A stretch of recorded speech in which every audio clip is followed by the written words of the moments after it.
Bismillahirrahmanirrahim. Assalamualaikum warahmatullahi wabarakatuh.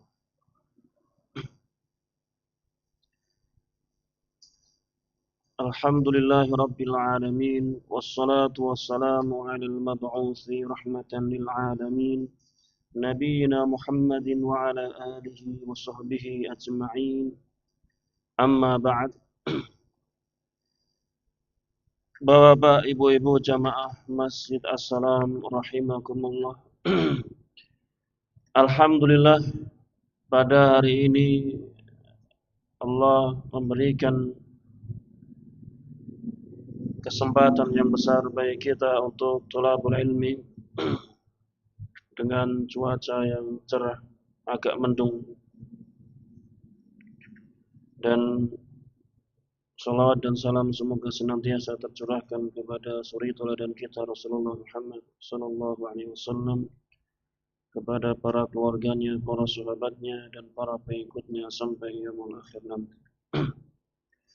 Jamaah rahimani wa rahimakumullah. Di pertemuan yang terakhir, ya,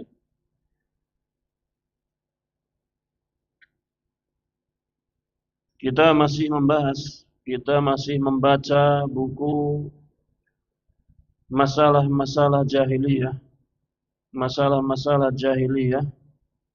yang mana Nabi Shallallahu Alaihi Wasallam dengan syariatnya yang beliau bawa mengingkari masalah-masalah ini yang orang-orang jahiliyah melakukannya.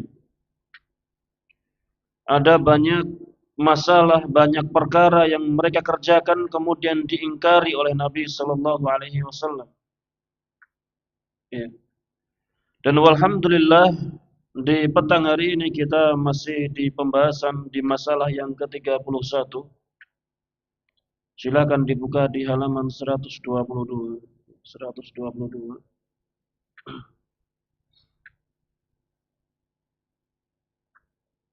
Ya.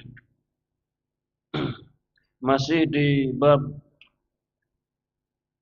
bahwasannya mereka memusuhi agama yang benar dan mereka mencintai agama yang batil.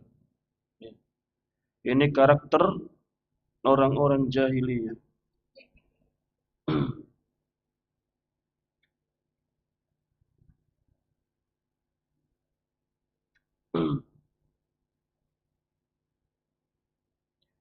Iya, terkhusus yang disebutkan di dalam buku kita ini yang sebelumnya telah kita bacakan, yakni bahwasannya dari kalangan orang-orang Yahudi, mereka mereka menisbatkan dirinya mengikuti Nabi Musa alaihissalam, justru malah mereka orang-orang Yahudi ini memusuhi syariat yang diperintahkan oleh Taurat yang dibawa Nabi Musa alaihissalam.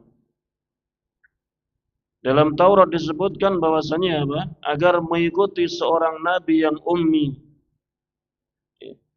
yang memerintahkan kepada al-ma'ruf dan melarang kepada kemungkaran. Dan bahkan disebutkan namanya Nabi Muhammad sallallahu alaihi wasallam dengan sifat-sifatnya. Tapi mereka Mereka mengingkarinya. Mereka bahkan memusuhinya. Memusuhi apa yang dibawa Nabi Muhammad sallallahu alaihi wasallam. Dan mereka justru cinta dengan ilmu-ilmu sihir yang itu yang dibawa oleh orang-orang yang dulu di zaman Nabi Musa ini dikembangkan atau disukai oleh Fir'aun dan anak buahnya, pengikut-pengikutnya. Sihir ini. Justru orang-orang jahili di zaman Nabi sallallahu alaihi wasallam membenci apa yang dibawa Nabi sallallahu alaihi wasallam, akan tapi mengikuti sihir-sihir yang dulu menjadi musuhnya Nabi Musa alaihissalam. Padahal mereka menisbatkan dirinya pengikut Nabi Musa alaihissalam. Ini keajaiban mereka, keajaiban orang-orang jahiliyah, menisbatkan dirinya mengikuti Nabi Musa, tetapi mereka justru memusuhi apa yang diperintahkan oleh Taurat untuk mengikuti Nabi Sallallahu Alaihi Wasallam.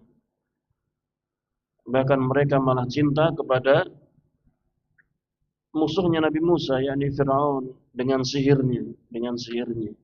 Mereka cinta, mereka mempelajari sihir. Kemudian kita baca di halaman 122, di situ dinukilkan sebuah ayat Allah Jalla wa Ala berfirman, "Walamma ja'ahum rasulun min 'indillahi musaddiqun lima ma'ahum nabada fariqum minal ladzina utul kitaba kitaballahi wara'a dhuhurihim ka'annahum la ya'lamun." Dan setelah datang dan ketika datang kepada mereka seorang rasul, dari sisi Allah yang membenarkan apa yang ada pada mereka, yang membenarkan apa yang ada pada kitab Taurat. Sebagian dari orang-orang yang diberi kitab Taurat melemparkan kitabullah ini ke belakang punggung-punggung mereka, seolah-olah mereka tidak mengetahui bahwa itu adalah kitabullah.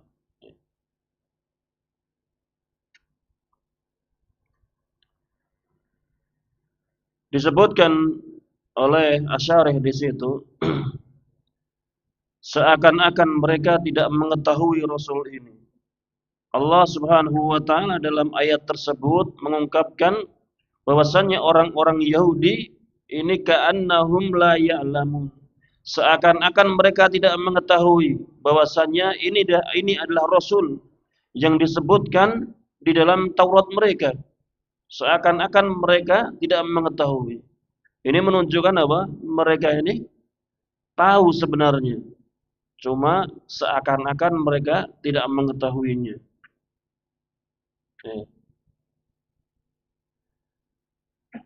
Seakan-akan mereka tidak mengetahui Rasul ini, sifat-sifat dari Rasul ini, dan juga kitab yang dibawanya, syariat yang dibawanya.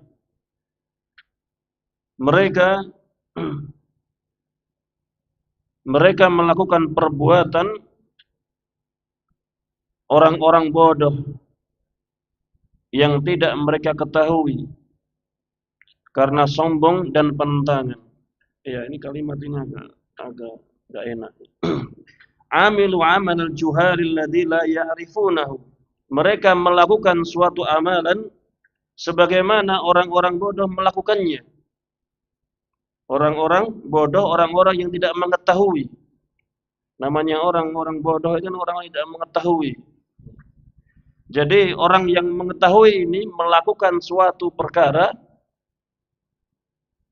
sebagaimana orang-orang yang tidak mengetahui ini melakukannya. Jadi orang yang berilmu dan orang-orang yang tidak berilmu amalannya sama. Amalannya sama. Sama-sama menolak Nabi Shallallahu Alaihi Wasallam, sama-sama membuang kitabullah, berpaling dari kitabullah. Bedanya orang-orang Yahudi ini apa? Mengetahui, tahu. Jadi dikatakan ka'annahum la ya'lamun, seolah-olah mereka tidak mengetahuinya. Kenapa mereka melakukan seperti ini seolah-olah tidak mengetahui? Mereka berpaling dari Nabi sallallahu alaihi wasallam, dari kitab yang dibawa beliau karena takabburan wa inadan. Takabburan wa inadan, karena sombong dan penentangan. Mereka sombong. Takabbur. Takabbur itu apa? Sombong. Batarul haq wa ghamtun nas, menolak kebenaran dan merendahkan manusia. Kowe iki sapa? Kowe iki sapa? Rasa ngandani. Takabur.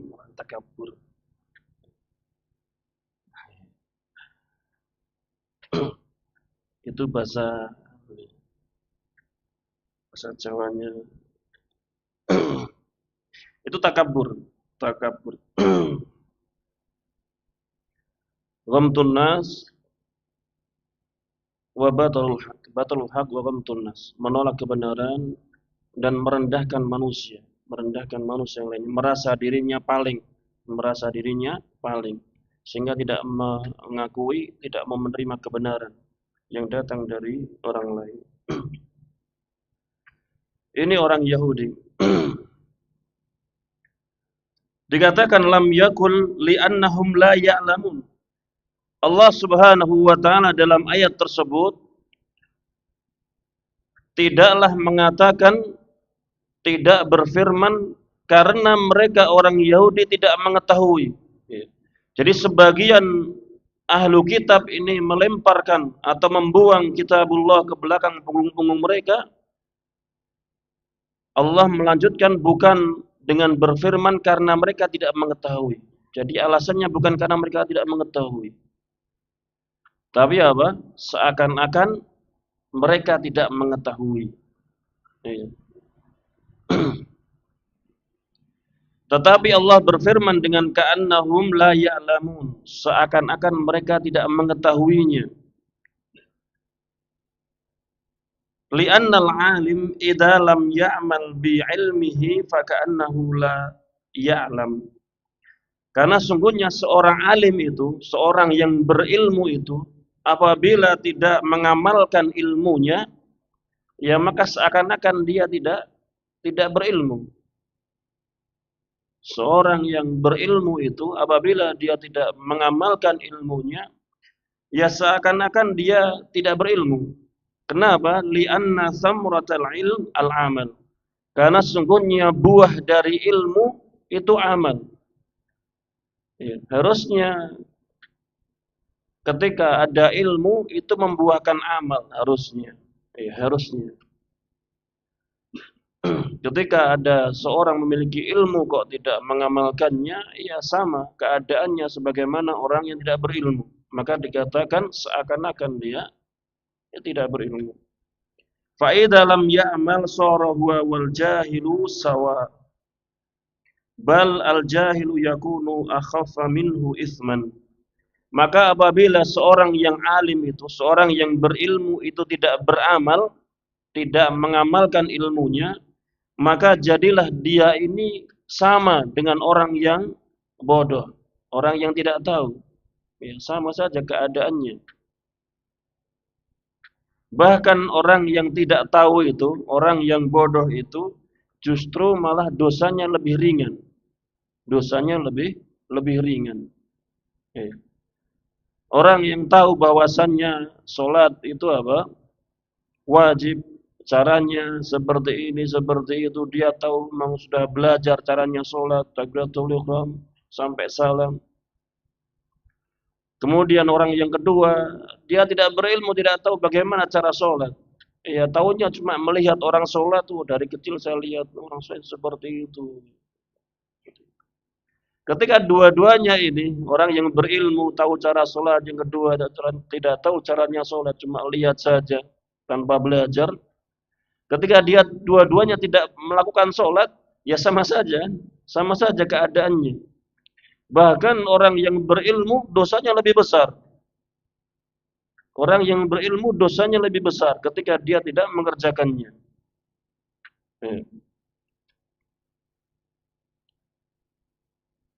Ini keutamaan apa? Orang-orang yang tidak berilmu. Orang-orang yang tidak berilmu ada kelebihannya di sini. Ya, ini apa? Dia punya alasan. Saya tidak tahu bagaimana caranya. Tapi ini bukan jadi alasan ya untuk tidak belajar. Hati-hati.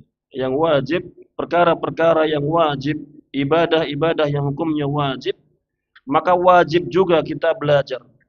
Apabila kita tidak mau belajar perkara-perkara yang wajib, berdosa kita. Salat misalnya, salat hukumnya wajib bagi seorang muslim. Maka wajib bagi dia belajar bagaimana caranya sholat. Apabila dia tidak mau belajar caranya sholat, ya berdosa dia. Bagaimana dia bisa tahu caranya sholat dengan cara apa? Tidak mau belajar. Begitu juga ketika seorang mau haji, Karena haji ini wajib, maka wajib bagi dia belajar dulu bagaimana caranya haji. Jangan langsung apa? Yang penting datang ke sana, masa bodoh, yang penting ke sana, tahu-tahu pulang sudah apa? Iya, ada gelarnya apa? H atau haji. H sama haji. Kalau haji, kalau umrah apa? Kalau umrah nggak ada ya, nggak ada gelarnya kalau umrah. Haji aja. Oh, hanya kecil gitu. Enggak ada. Ah, tetap nggak ada kalau umrah. Yang haji aja. Wajib bagi dia untuk belajar dulu. Wajib bagi dia untuk belajar dulu. Ya, jangan apa? Cuma ikut-ikutan. Ya. Tentunya nilainya nanti akan berbeda. Pahala di sisi Allah Subhanahu wa taala akan berbeda. Orang yang beribadah dilandasi ilmu dengan orang yang tidak berlandaskan ilmu.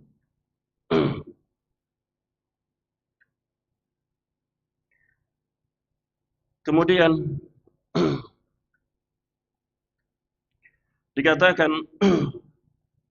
fa aslu sihri annahu min amali syayatin. Asal mula sihir di alinea yang paling bawah 122. Asal mula sihir adalah perbuatan dari syaitan. Kemudian setelah berselang lama diwarisi oleh orang-orang kafir. Orang-orang kafir ini menerima warisannya dari syaitan ini tentang ilmu sihir. Kemudian diwarisi Fir'aun, lalu diwarisi orang-orang Yahudi sebagai ganti dari kitab Taurat. Ini yang terjadi. Dengan demikian sebenarnya sihir telah ada sejak lama, tetapi kemudian diwarisi oleh orang-orang kafir dari satu generasi ke generasi berikutnya. Ini sihir.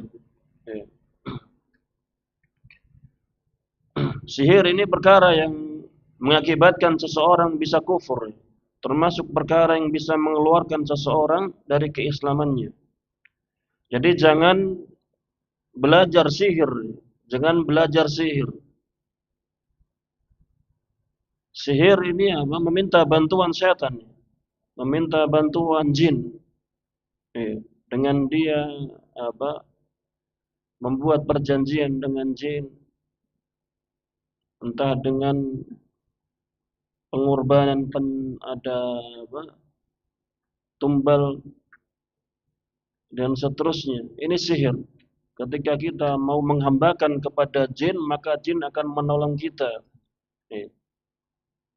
Ini sihir. Jangan kita terlena, jangan kita pengen mudahnya kemudian belajar sihir. Karena sihir ini termasuk bentuk kekufuran. Sebagaimana disebutkan tadi, sihir ini asal mulanya perbuatan setan. Setan yang mengajarinya. Setan yang menyebarkannya. Kemudian terus diwarisi oleh orang-orang kafir dari sejak Fir'aun, kemudian diikuti sampai orang-orang Yahudi yang katanya musuh dari Fir'aun. Akhirnya mengikuti apa yang dilakukan Fir'aun, yakni melakukan sihir. Ini adalah bentuk dari hukuman. Fahada minal uqubat. Ini adalah bentuk dari hukuman. Li'annal insana idza taraka al-haqqa yuqtala bil batil. Wa hadhihi sunnatun la tatabaddalu wa la tataghayyar. Karena manusia jika meninggalkan suatu kebenaran, maka akan dihukum dengan kebatilan. Jika seseorang meninggalkan kebenaran, maka akan dihukum dengan kebatilan. Jika seseorang meninggalkan tauhid, meninggalkan mengesahkan Allah Subhanahu wa taala, maka akan dihukum dengan kesyirikan. Jika seorang meninggalkan sunnah Nabi sallallahu alaihi wasallam, ajaran Nabi sallallahu alaihi wasallam, maka akan dihukum dengan kebid'ahan. Ini sunatullah. Ini sunatullah yang tidak bisa dirubah dan diganti. Di mana di situ syariat padam, sunnah Nabi SAW padam, maka di situ akan muncul hidup kebid'ahan, kesyirikan dan seterusnya. Ini sunatullah. Faba'dul muslimina taraku kitaballahi wa sunnata rasulih. Maka kemudian sebagian kaum muslimin meninggalkan kitabullah, meninggalkan Al-Quran. Tidak mau mempelajari Al-Quran, apalagi mengamalkan. Atau bahkan tidak mau belajar membaca. Tidak mau belajar membaca. Ada sebagian kaum muslimin tidak bisa membaca Al-Quran. Ini sangat disayangkan, sangat disayangkan. Jangan pesimis. Sudah tua, saya sudah tidak mampu untuk belajar lagi. Jangan menyerah, ya jangan menyerah. Terus belajar, terus belajar. Walaupun mulai dari nol ya, Iqra atau ditalkin, maksudnya ditalkin itu dituntun, ya dituntun. Ada ustadznya yang membenarkan membacakan Al-Fatihah, kemudian dia mengikuti sehingga bacaan Al-Fatihahnya benar. Belajar, ya. Jangan menyerah, wah saya bisanya cuma kayak gini, kayak gini saja. Jangan. Apalagi Al-Fatihah ini tidak sah seseorang sholat kecuali membaca Al-Fatihah. Kalau Al-Fatihah hanya tidak benar, maka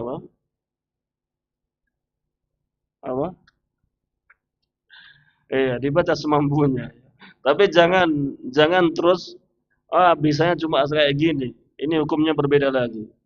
Kalau sudah belajar tapi tetap tidak bisa dengan benar membaca Al-Fatihah, maka ini diberi udzur. Salatnya tetap sah. Tetap sah salatnya dengan bacaan yang tidak benar, tapi dia sudah berusaha belajar. Tetapi dia kalau seorang saya bisanya baca Al-Fatihah cuma kayak gini. Terus dia bahas surat salat dia dengan seadanya kayak gini, maka ini berbeda hukumnya. Dikhawatirkan ini termasuk yang tidak sah. Dikhawatirkan termasuk yang tidak sah. Sehingga belajar membaca kitabul Al-Quran, khususnya membaca dengan benar Al-Fatihah. Berusaha saja. Sebagian kaum muslimin sudah meninggalkan kitabullah ini dan sunnah Rasulullah sallallahu alaihi wasallam. Lalu justru mereka mengambil ilmu dari pendapat manusia. Pendapat manusia. Menurut si A kayak gini, ya saya ikut kayak gini. Tanpa melihat, tanpa menimbang apa yang ada dalam Al-Quran dan Sunnah Nabi Sallallahu Alaihi Wasallam. Yang penting Ustadz A ini ngomong kayak gini, oke, sami'na wa ata'na. Jadi dia tinggalkan kitabullah dan hadis Nabi SAW, dia mengambil pendapat si fulan. Jangan. Ustadz A, Ustadz B ini tidak maksum. Tidak maksum. Kadang benar, kadang salah. Kapan dia benar? Ketika mencocoki Al-Quran dan Sunnah. Kapan dia salah? Ketika dia menyelisih Al-Quran dan Sunnah.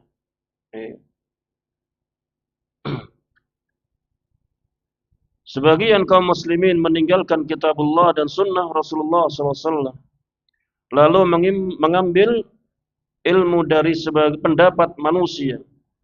Ilmu logika. Ilmu jidal. Ilmu mantik, ilmu jidal dalam berdebat, dan ilmu kalam, ilmu kalam termasuk filsafat. Mereka justru memilih ilmu-ilmu yang tidak ada di dalam syariat kita ini.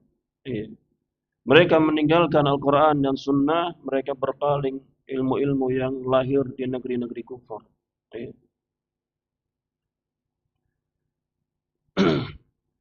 Maka min hadzal qabil, maka mereka termasuk kelompok orang yang seperti ini. Ya. Mereka yang akan dihukum oleh Allah Subhanahu wa taala karena meninggalkan al-haq, mereka dihukum dengan kebatilan. Ketika mereka meninggalkan Al-Quran dan Sunnah, diganti dengan mereka sibuk dengan ucapan Ustaz A, ucapan Ustaz B.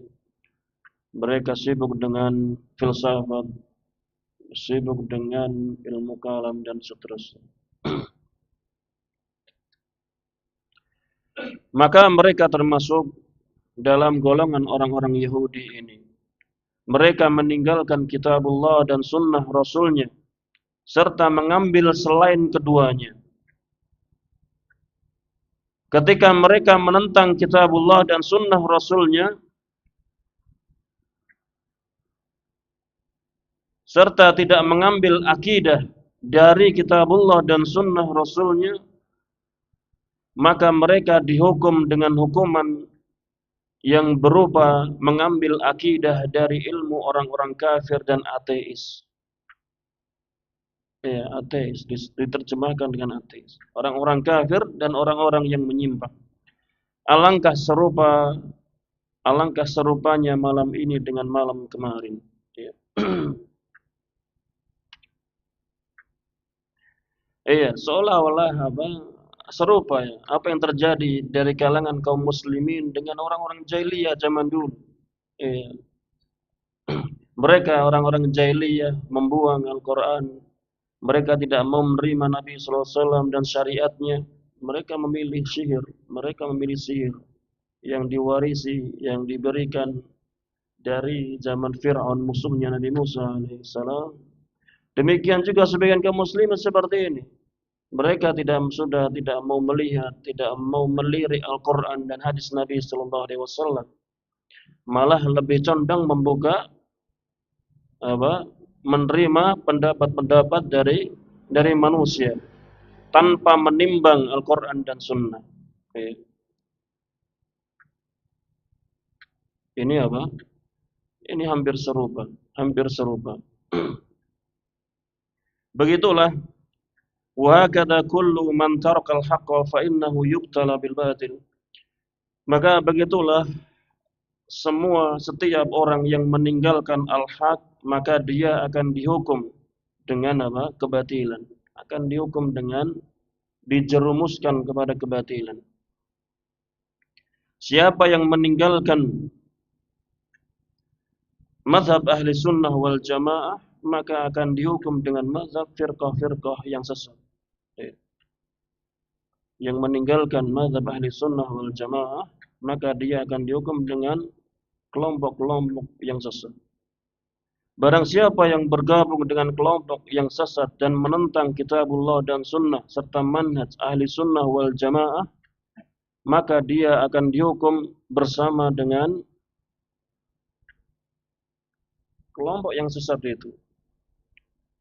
Barang siapa yang bergabung dengan kelompok sesat dan menentang Alkitab dan Sunnah serta manhaj ahli Sunnah wal Jamaah, maka dia akan dihukum bersama dengan kelompok yang sesat itu.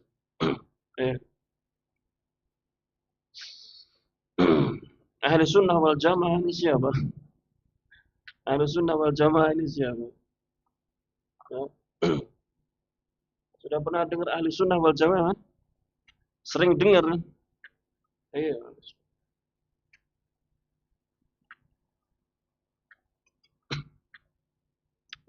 Siapa imamnya ahli sunnah?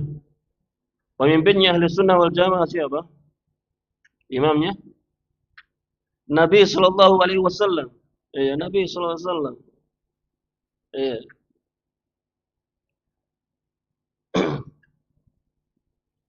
Kemudian setelahnya para imam-imam ahli sunnah wal jamaah dari kalangan para sahabat, ada Abu Bakar As-Siddiq, ada Umar bin Khattab, dan para ulama dari kalangan para sahabat yang lainnya sangat banyak.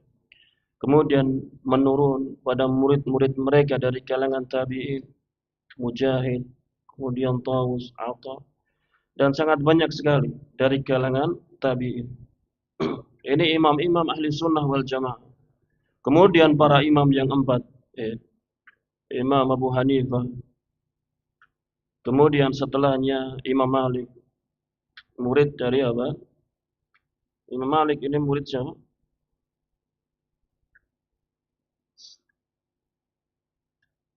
Murid siapa Imam Malik? Lupa saya nama tabi'innya siapa? Muridnya Ibnu Umar siapa? Iya nanti dia cek lupa saya. Jadi Imam Malik ini termasuk dari tabi'ut tabi'in, murid dari murid tabi'in, murid dari tabi'in. Ya. Kemudian ada Imam Syafi'i rahimahullah, ini murid dari Imam Malik rahimahullah, murid dari Imam Malik. Kemudian Imam Ahmad bin Hanbal rahimahullah ini juga murid dari Imam Syafi'i. Dan juga Imam Syafi'i sekaligus murid dari Imam Ahmad dalam bidang hadis. Dalam bidang hadis Imam Syafi'i ini apa? Sering mengambil hadis dari Imam Ahmad. Adapun dalam ilmu usul fikih Imam Ahmad ini banyak mengambil dari Imam Syafi'i rahimahumullah. Ya.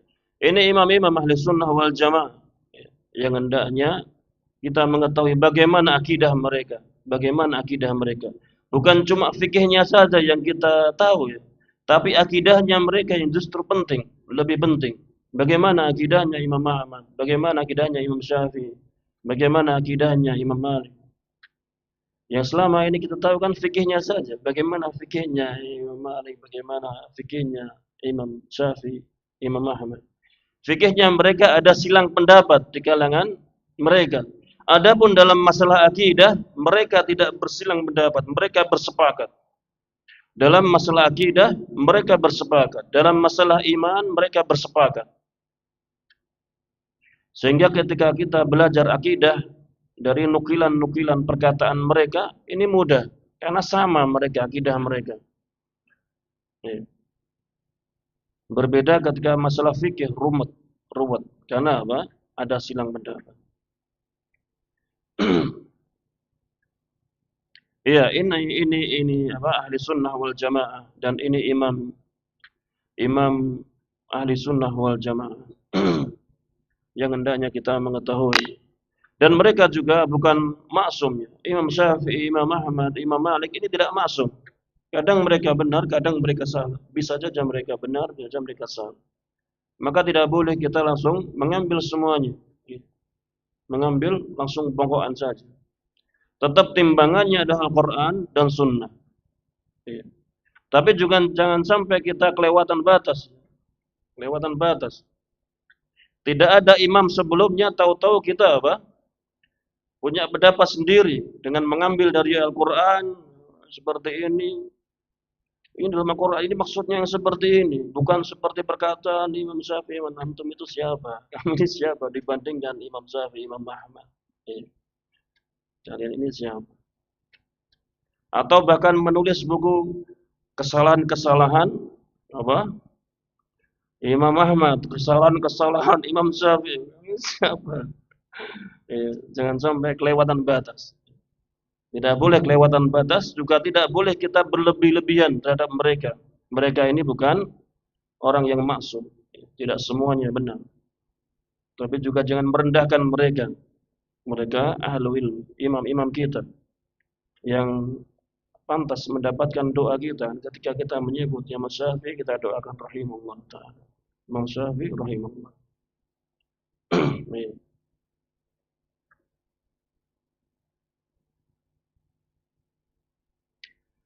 Itulah sunatullah yang perlu diwaspadai oleh seorang muslim ketika akan meninggalkan kebenaran. Ketika datang kepada kita kebenaran, maka hendaknya kita apa? Kita yakin itu kebenaran disebutkan dalam Al-Quran atau dalam sunnah Nabi-Nya SAW, maka hati-hati. Jangan sampai kita meninggalkannya. Jangan sampai kita berpaling darinya. Dari mana datangnya kebenaran itu? Dari manapun datangnya kebenaran itu. Walaupun dari orang yang kita benci. Kalau itu kebenaran, maka apa? Wajib bagi kita untuk menerimanya. Kenapa?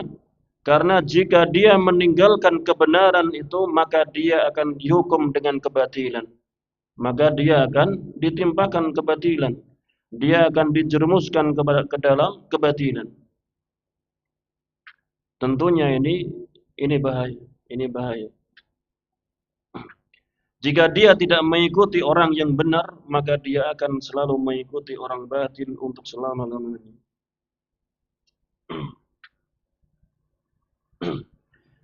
Iya, ini masalah yang ke-31, yang mana mereka orang-orang jahiliyah memusuhi agama yang benar dan mencintai agama yang batil. Iya.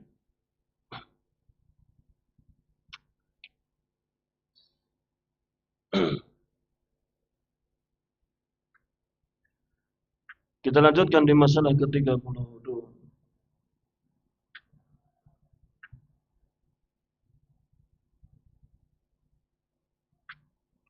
Sebelum kita lanjutkan, mungkin ada yang masih bingung.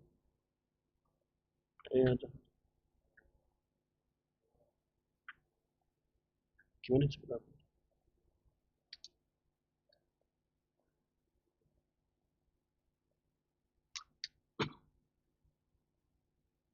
Iya, Asy'ariyah ini muncul dari seorang Imam Abul Hasan Al-Asy'ari rahimahullah taala. Ya, dengan keyakinan yang banyak dibahas dalam masalah asma wa sifat, ya. Asma wa sifat Asy'ariyah. Di antara beberapa pendapat mereka Asy'ariyah yang terkenal, yakni dengan ada yang 7 sifat wajib, atau 13 sifat wajib, atau 20 sifat bagi Allah Subhanahu wa taala. Ya, Asy'ariyah.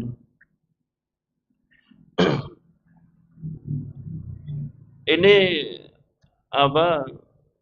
Adapun ahli sunnah, sifat Allah Subhanahu wa taala lebih dari itu, ya. Lebih dari itu. Kenapa? Karena setiap nama dari nama Allah Subhanahu wa taala itu melazimkan sifat bagi Allah Subhanahu wa taala. Ketika Allah memiliki nama Al-Alim, maka Allah memiliki sifat ilmu. Allah ini maha berilmu. Ya. Ketika Allah memiliki nama Al-Basir, maka Allah maha melihat. Dan seterusnya. Nama Allah berapa? Minimalnya ada 99 nama. Minimalnya ada 99 nama. Berarti sifat Allah Subhanahu wa taala berapa? Ya lebih dari itu harusnya. Lebih dari itu. Ya, ini sisi kelemahan dari pendapat Asy'ariyah. Sisi kelemahannya. Ya. Adapun yang lainnya ya bisa dipelajari dalam pembahasan asma wa sifat, ya. Ini pembahasan asma wa sifat ini termasuk pembahasan yang berat, ya. Maksudnya yang berat. Termasuk pembahasan yang tidak semua orang Islam ini mampu untuk berpikir ke arah sana. Walaupun yang sudah ngaji ini kadang ketika belajar asma wa sifat ini ngeblank, ini biasa, ngeblank ini biasa. Iya. Tapi banyak dikatakan para imam ahli sunnah, Asy'ariyah ini lebih dekat terhadap ahli sunnah, lebih dekat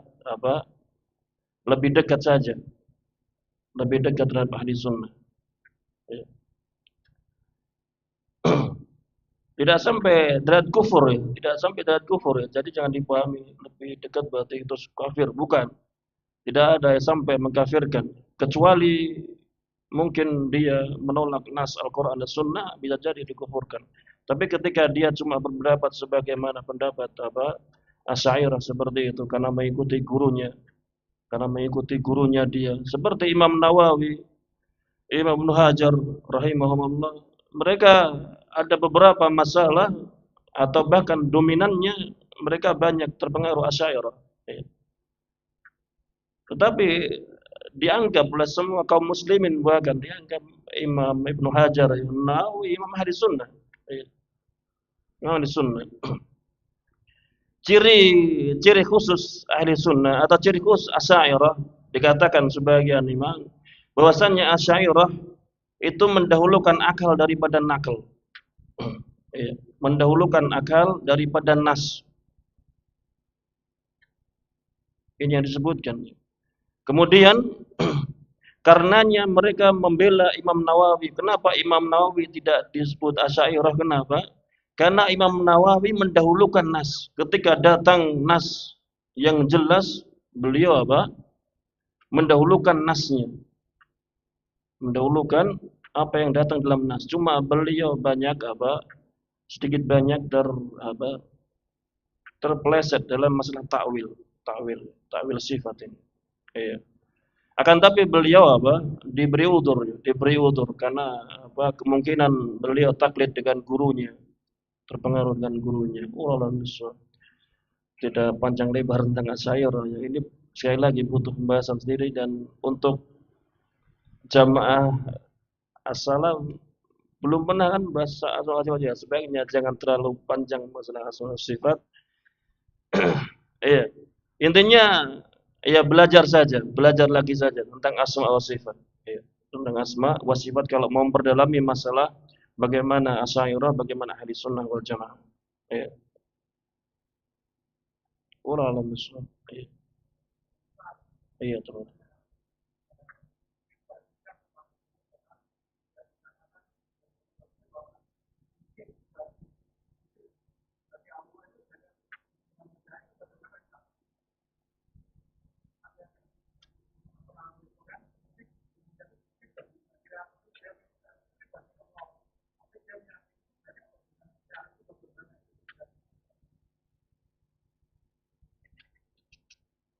Wallahu a'lam, saya nggak paham pertanyaannya. Saya nggak paham pertanyaannya.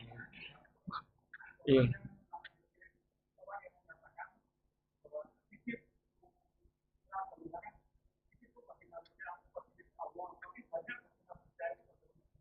Ini berbicara masalah apa sedikitnya ini apanya ini?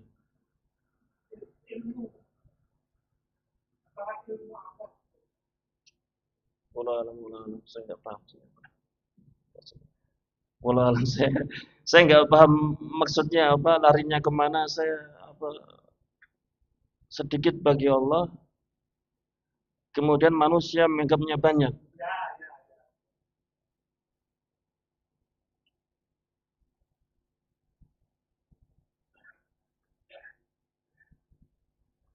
Wallahu a'lam, saya nggak tahu saya.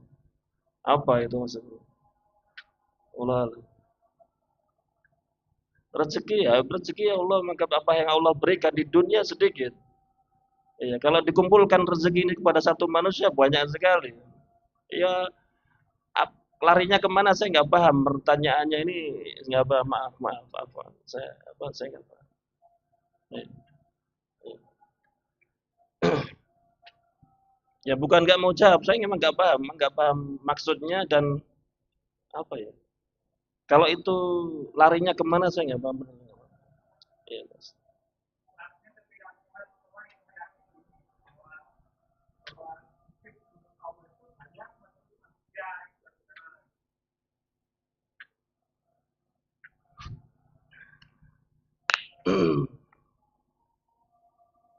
ada yang mau jelaskan Mas Erwin, maksud yang diinginkan, yang jenengan tangkap apa?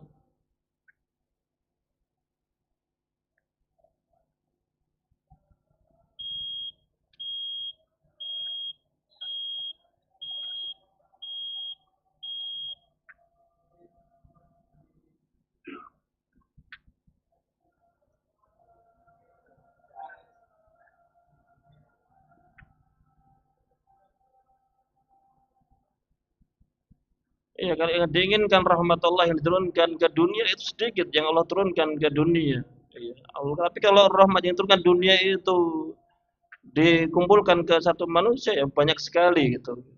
Kalau itu maksudnya, makanya saya kurang paham larinya kemana, saya nggak paham gitu loh. Kalau sedikit, kalau masalah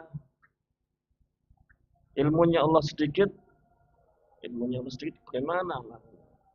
Wallah alam, nggak usah dilanjutkan saja ya. Daripada saya bingung, yang tanya nanti tambah bingung. Coba tanyakan ke ustadz lainnya saja.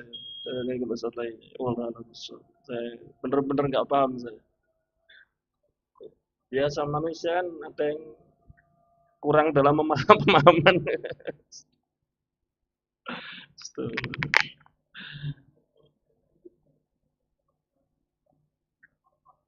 Iya, yang saya tanyakan ini terkait dengan apa? Gitu.